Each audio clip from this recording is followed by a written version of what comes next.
All right, how's it going, my magnificent sons of bitches? Hopefully, my audio isn't so bad. Let me know if it is. Probably not the great. It seems like whenever I do these videos on StreamYard, the audio isn't of high quality. I'll probably have to get some headphones if I'm going to do StreamYard, do live streaming on these social media networks. However, I wanted to go ahead and do a quick video. No, I didn't go to the Trump rally in Waco. Had to work. Of course, millennials that are out there feel like they're more entitled or more emboldened to go ahead.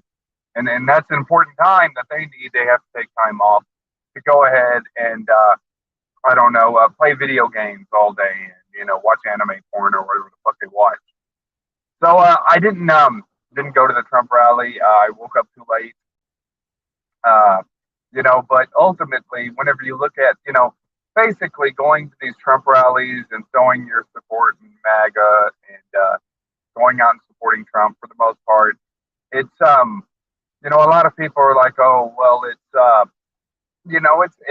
Republicans and it's the Democrats, and that's not exactly what it is. Personally, myself, I don't see a reason to go ahead and for Trump to even, push for the presidency or so. It's 2 years out, anyways. Um, it's 2 years out from the election, or you know, close to 2 years out, and it's a little early, anyways. And ultimately, we need to go ahead and step back and see how this Biden administration is going to turn out. You've got HR 25 that's being proposed right now about a flat income tax.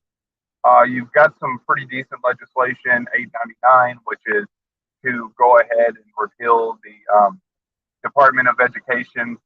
You've got a lot of shit going on there. Parents' rights bills. You have them considering abolishing the ATF, which is one of the reasons why I suspect Trump was in Waco, is because that is a bill, that is a plan, it's an idea that they're going to go ahead and start to push a little bit more, is abolishing some of these frivolous programs and stuff that really has been just a leech on the taxpaying citizen for years now. So, ultimately, you have to look at it, from both perspectives. Is Trump, are you going to go with Trump and lean towards Trump with the whole, flamboyant, MAGA, oh, the Democrats, or are you going to, could you stick with somebody like a demented old Joe Biden and just replace the Senate and replace the Congress with more conservative minded um, Republicans and get legislation, common sense legislation passed?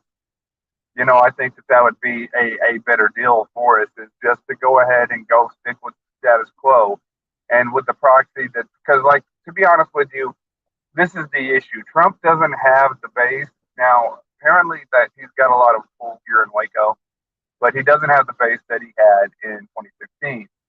This is because of two reasons. One is because, Trump, whenever you look at 2016, he didn't have any baggage. He didn't have any baggage in the closet where you could make a definitive opinion one way or the other about how he would go ahead and run the country. You know what I'm saying? Uh, Now he does have baggage. We already seen with the government shutdown, with the mandates, with some of the red flag laws, with some of the strikes and whatnot. We kind of see exactly how he will sit there and use his position and whatnot. Um,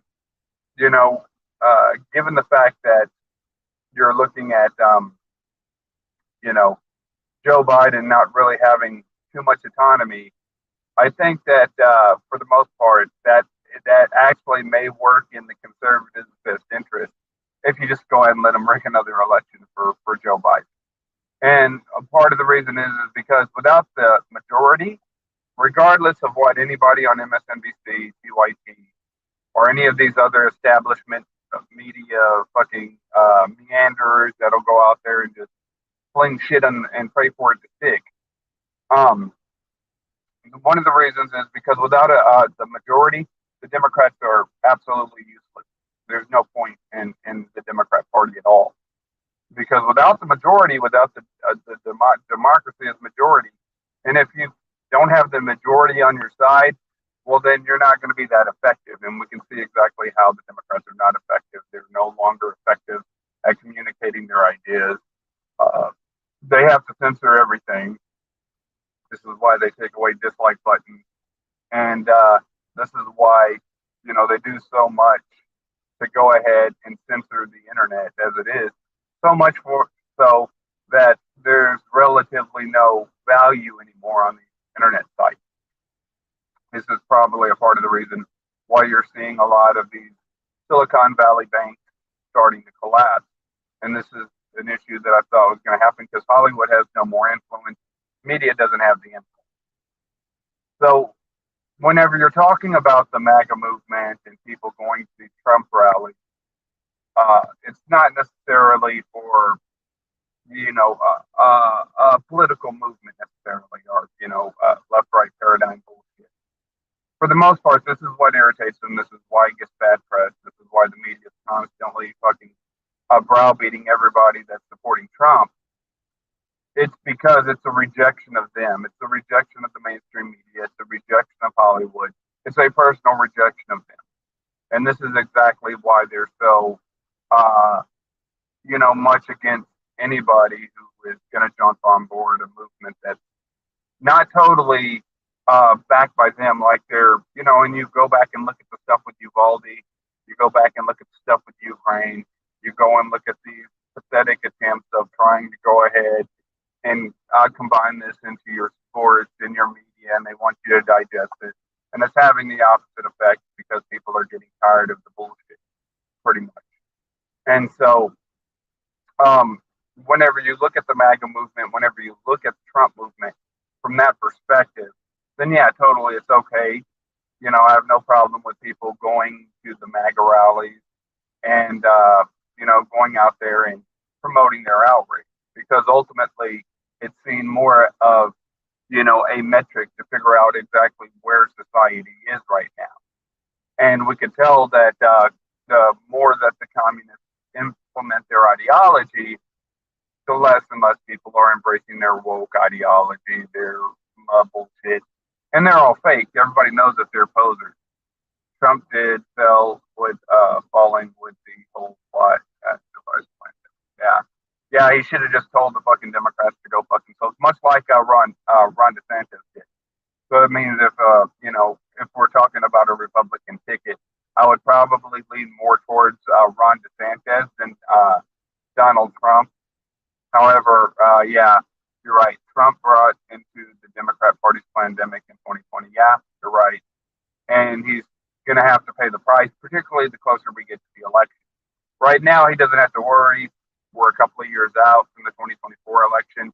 And like I said, whenever you start to look at the education policies, the repealing of the Department of Education, if that ends up passing, if the abolishment of the ATF ends up passing, if we get the fair tax 2023, HR 25, if that ends up passing, if a lot of these legislations, the parents' right, a lot of the reciprocity bills, the protection of gun owners from, Bankruptcy Act, and a lot of this stuff ends up passing, then it could be very, very, very conducive for the Republicans.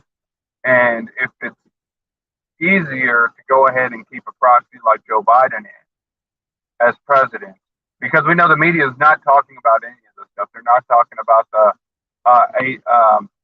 HR 899. They're not talking about the HR 25. They're not talking about, and they're going off on their own little fucking diatribes of generic bullshit that they usually use to go ahead and try to market to their uninformed audience.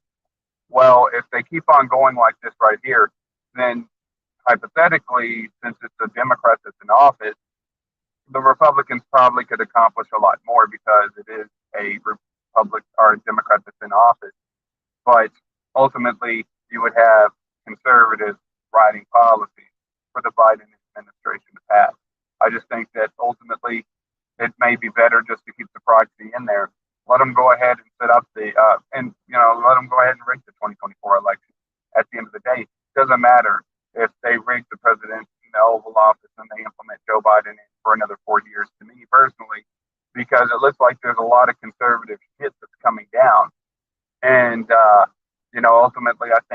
it may be better for us to get it passed than rather having Donald Trump escalate shit and embellish shit and have the Democrats constantly attacking Donald Trump. We've seen what happened the last time that he had a Republican majority. And so now we have the Congress. Right now you have the 118th Congress coming in.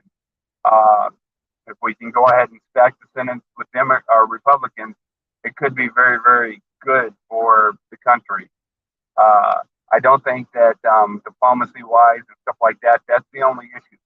You have Iran and Saudi Arabia starting to make deals with the BRICS nations and talking about, selling, transitioning from the Federal Reserve note, the USD, to the yuan in China. So that's a possibility that's going to end up being catastrophic for the United States as far as the global market goes. Ultimately, I can see this heading into a very, very, very dangerous situation. Well, all roads lead to Rome. But anyways, I just wanted to go ahead and do a really, really quick video. I may go do a video here pretty soon and go about into geopolitics and talk about the BRICS nations versus the UN and basically how that will ultimately affect us right now. But we'll have to see how this goes. If Biden can survive that atrocious freaking Inflation Reduction Act by the fucking handicapped people that were called the 117th Congress, if he can manage to go ahead and survive that generic bill, then ultimately he could be set up to have a very, very good run of conservative legislation being implemented, and he could get another 4 years, legitimately, if he plays his cards right. But I don't know. Like I said, right now, it's too early to tell, but we'll see. I'll go ahead and give the man a chance. 2023 is coming up, and it's like I said, I've seen a lot of policies that could ultimately help fix the infrastructure of this country. But anyways, 117th Congress will screw Biden, but that may be a possibility. It's going to be interesting to see how that Inflation Reduction Act will effectively cripple our economy and close down small business at the end of the day.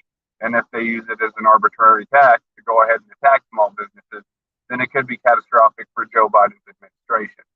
But you look at Joe Biden; he's got Roe v. Wade overturned. He's had a couple of big legal cases against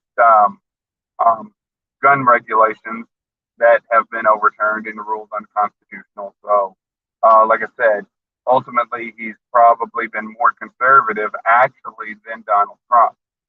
So, and that's just from where I'm sitting right now. And like I said, he could be even more conservative before it's all said and done if that 117th Congress had passed the generic Inflation Reduction Act of arbitrarily taxing, these businesses for what they perceive to be climate crisis bullshit. Well, that could end up effectively being one of his major problems and major flaws. We know that he's not good on diplomacy at all, as we can go ahead and see Russia and China aligning. We can see Saudi Arabia and Iran aligning.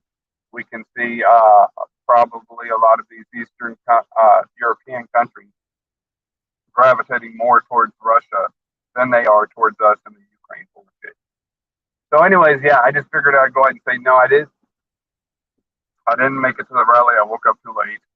Like I said, that's what happens whenever them millennials have to play their video games and watch their animes, and live with their moms in their basements. It is what it is. It puts pressure on everybody else to have to show up to work and to do all this other stuff. But anyways, you people tell me what you think. If you like, sub, do the shit YouTube tells me to do.